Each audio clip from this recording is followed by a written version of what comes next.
గ్రామం శాంతియుతంగా ఉంది. చిన్న రాతి గృహాలు మరియు పొడవాటి రాళ్ల రోడ్లు. పొలాలు అంచుల వరకు వెళ్ళిపోతున్నాయి మరియు గుట్టలు లేదా అడవుల పక్కన ఉన్నాయి. దూరంలో పక్షులు పాటలు పాడుతూ వింటారు మరియు కొంతమంది గ్రామస్తులు నడుస్తూ ఉంటారు. చిన్న గ్రామపు అంగడి గ్రామ చౌకలో నిలుస్తుంది. దాని మధురమైన చెక్క సైను సంవత్సరాల వర్షం మరియు సూర్యకిరణాలతో అగ్గిరిపోయింది.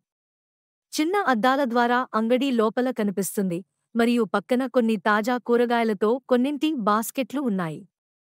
ఒక సాధారణ చాక్ బోర్డు పై రైస్ మరియు పిండి వంటి ప్రాథమిక వస్తువులు విక్రయించబడుతున్నాయని ఉంది. వస్తువులతో సరిగా వ్యవస్థీకరించబడినవి కానీ పొద్దులేనివి. పెద్ద అన్నదమ్ముడు కౌంటర్ వెనుక ఉన్నారు, రెసిప్ట్లు మరియు ఇన్వెంటరీని ఏర్పాటు చేస్తున్నాడు. చిన్న అన్నదమ్ముడు పిండి మరియు చక్కెర షెల్వులను రవాణా చేస్తున్నాడు. అంగడి కౌంటర్పై ఒక పాత రిజిస్టర్ ఉంది మరియు ఇక్కడ అనుభవాత్మకంగా శాంతియుత వాతావరణం ఉంది. గ్రామంలో ఒక అరుదైన ఉత్సవం వస్తుంది. అన్నదమ్ములు ఆ ఉత్సవాలలో భాగమై తమ పొరుగువారితో పంచుకుంటారు. అంగడి ఈ రోజు మూసివేసింది మరియు గ్రామ చౌక సంగీతం, ఆహారం మరియు రంగుల